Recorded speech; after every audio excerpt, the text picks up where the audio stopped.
현재 8세 여아입니다. 스스로 책도 잘 읽고 할 숙제가 있으면 하기도 합니다.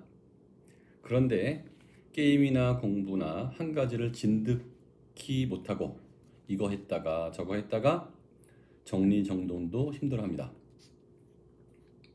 책도 속독하고요. 제가 보기에 발췌독을 하는 것 같아요. 문제풀이에서도 후다닥 풀어서 실수가 잦고 다시 풀면 맞고요. 초저 때 이 산만함을 잡아주어야 할 것 같은데 시간을 30분이면 30분 정해놓고 공부 습관을 잡아주어야 할까요? 이렇게 물어봤는데요. 이에스더님께서 일단 집중력에 문제가 있다라고 생각을 하신 것 같은데 집중력에 문제가 있는 경우는요. 어떤 경우냐면 우리 아이가 집중을 못하기 때문에 이러한 데서 학습 장애가 나타나거나 집중력에 문제가 있어서 뭐 엄마나 아빠나 친구들이 불편함을 느끼면 문제가 있는 거고요. 불편함을 안 느끼면은 문제가 없는 거예요. 그런데 스스로 책도 잘 읽고 할 숙제도 하는데 엄마가 걱정하는 거는 좀 길게 앉아서 했으면 좋겠다고 하는 거잖아요. 그런데 이 아이는 요 내용만을 보면 머리가 좋은 거예요. 머리가 좋은데 짧게 할 수 있는 거를 구태여 길게 할 필요가 없잖아요.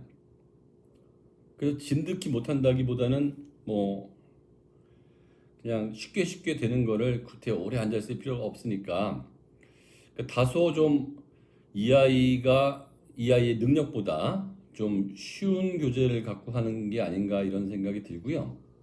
좀 교재 수준을 조금 어려운 수준으로 갔으면 좋겠다고 생각을 합니다. 그 문제 풀 때 후다닥 풀어서 실수가 잦는 것은 그 연습 문제 풀 때는 큰 상관이 없고요. 나중에 그 다 모아가지고 단원 테스트 할 때는 이런 문제가 생기면 문제인데 공부하고 문제 풀 때는 어차피 익히는 중이기 때문에 틀리면 다시 풀면 돼요. 이것도 문제라고 보기 어려울 것 같습니다. 그래서 많은 분들이 아이들이 스스로 안 한다, 집중을 잘 못한다고 하는데 그거를 뭐 시간을 정해서 많이 하라고 하는 거는 오히려 도움이 안 될 것 같고요.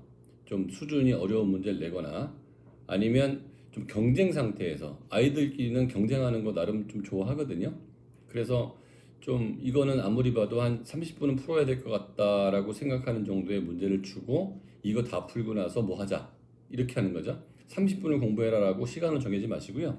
한 30분쯤 걸릴 그 양을 준 다음에 다 풀고 딴 거 하자라고 보면 될 것 같아요.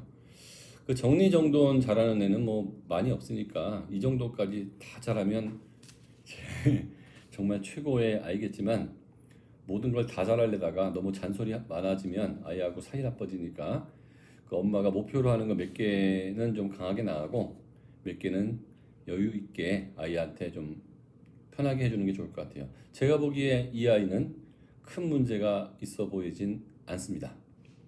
좀 어려운 수준의 문제를 푸는 정도로 해결할 수 있을 것 같아요.